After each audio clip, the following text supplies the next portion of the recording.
Imagine standing trial in a world where the law bends to the whims of the powerful, where guilt is assumed, and justice is nothing more than a tool of the ruling class. It may sound like a dystopian nightmare, but for much of human history, this was the reality. Then came Rome. More than just an empire of legions and conquests, Rome built something even more enduring, an idea of justice that has shaped the legal systems of the modern world. From the presumption of innocence to contractual obligations, the legal principles forged in the heart of the Roman Republic are still the foundation of legal frameworks across the globe. But how did an ancient civilization, long gone from the world stage, leave such an indelible mark on the laws that govern us today? The answer lies in a remarkable evolution of legal thought, a transition from tribal customs to an organized, codified system that valued fairness, property rights, and accountability.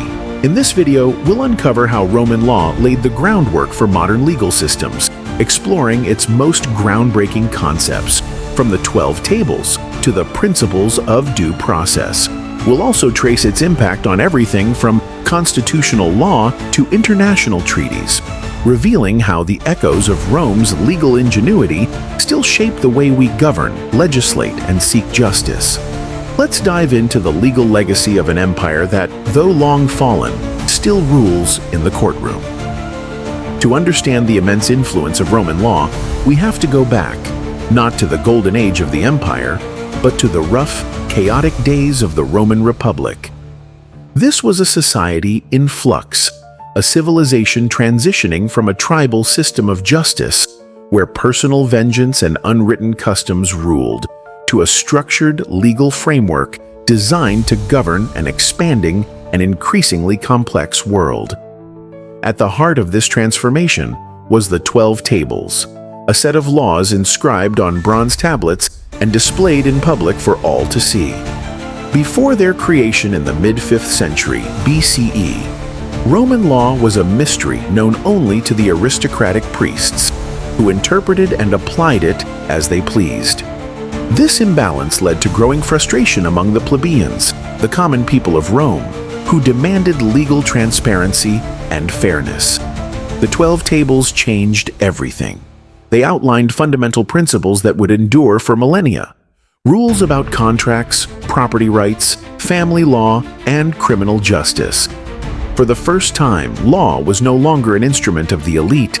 It was a structured system accessible to all citizens. But Rome didn't stop there. As the Republic grew into an empire stretching from Britain to North Africa, its legal system evolved alongside it. The Romans developed jus civile, the civil law that applied to Roman citizens, and jus gentium, a set of legal principles that governed interactions between Romans and foreigners. This was an extraordinary innovation, an early form of international law that laid the groundwork for modern legal frameworks governing trade, diplomacy, and human rights.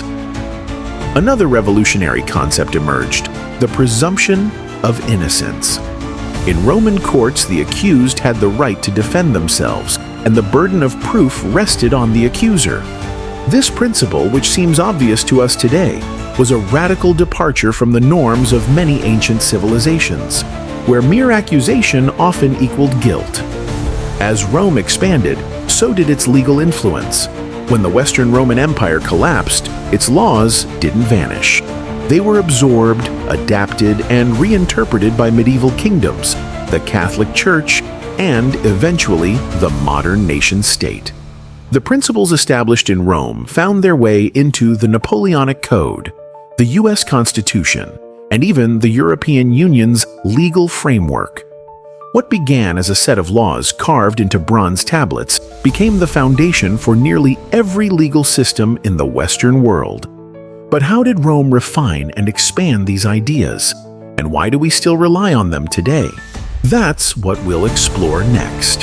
The evolution of Roman law, jus civile and jus gentium.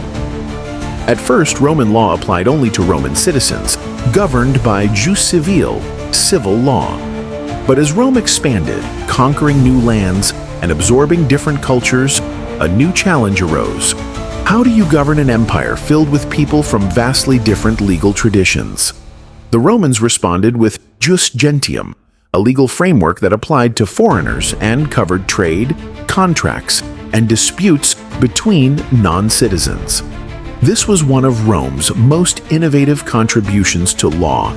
It created a universal legal system that transcended nationality, allowing people from different backgrounds to do business and resolve conflicts under a common set of rules. This idea paved the way for modern international law, influencing everything from global trade agreements to the principles that govern diplomatic relations today. Due process and the birth of legal fairness.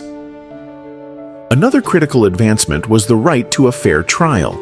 Unlike many ancient societies where rulers acted as judge, jury, and executioner, Rome developed a structured legal system with magistrates, officials who oversaw legal disputes and ensured trials followed proper procedures, praetors, judges who interpreted laws and set legal precedents, much like today's judicial systems.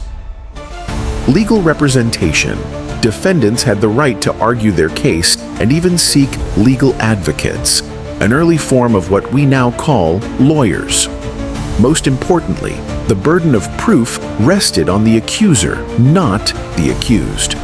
This presumption of innocence remains a core principle in modern law, ensuring that people are not punished without sufficient evidence.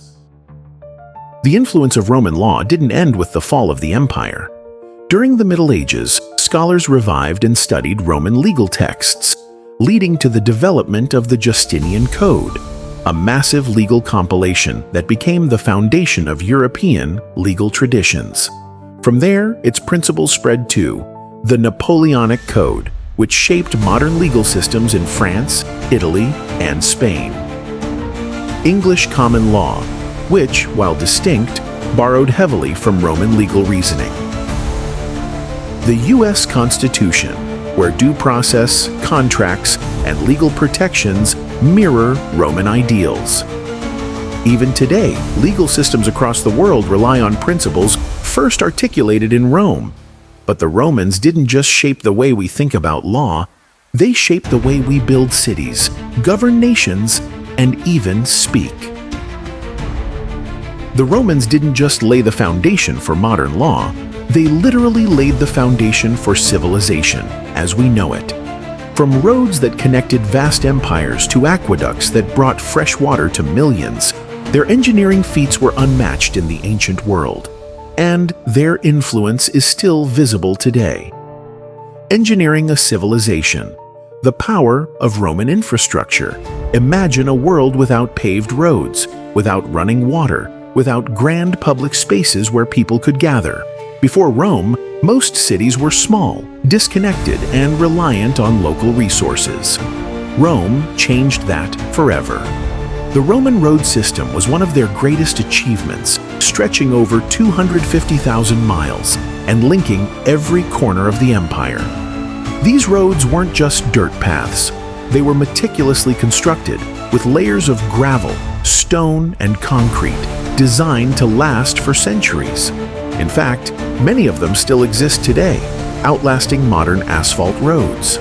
These roads enabled trade, military expansion, and cultural exchange, laying the groundwork for what we now recognize as global infrastructure.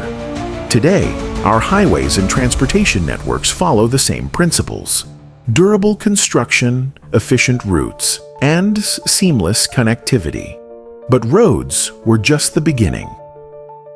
Aqueducts, the ancient world's greatest plumbing system.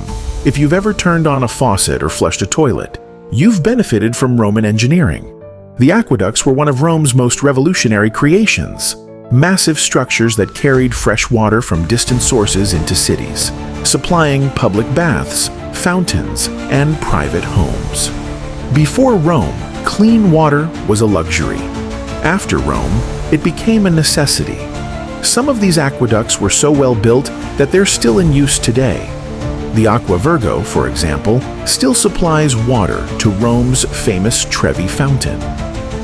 Beyond water, the Romans also pioneered sewage systems, central heating, and even urban planning, introducing concepts like zoning laws and public sanitation, ideas that still shape the cities we live in.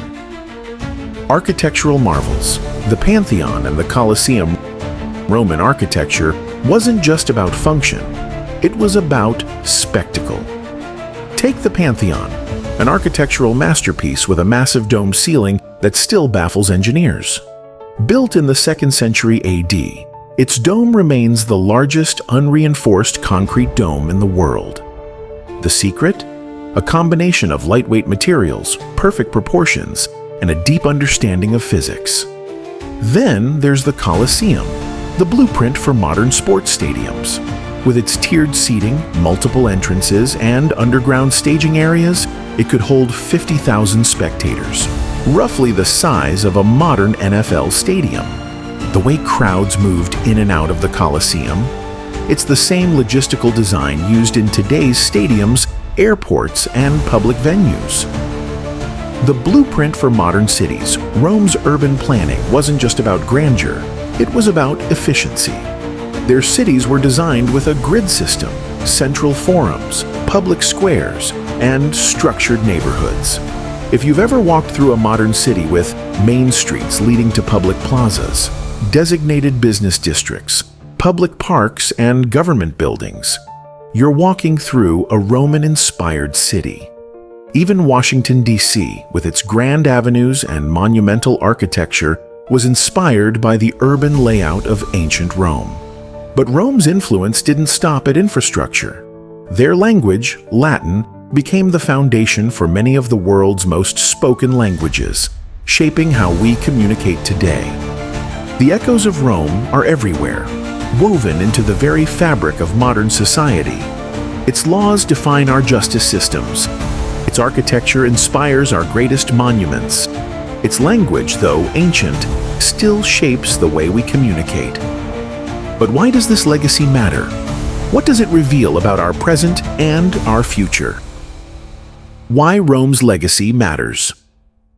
The Roman Empire may be long gone, but its ideas endure because they addressed fundamental human challenges: governance, justice, innovation, and civic life. The solutions Rome developed weren't perfect, but they were effective enough to last for centuries. Today, we still grapple with the same questions. How do we create fair legal systems? How do we design efficient cities? How do we educate, govern, and communicate on a massive scale?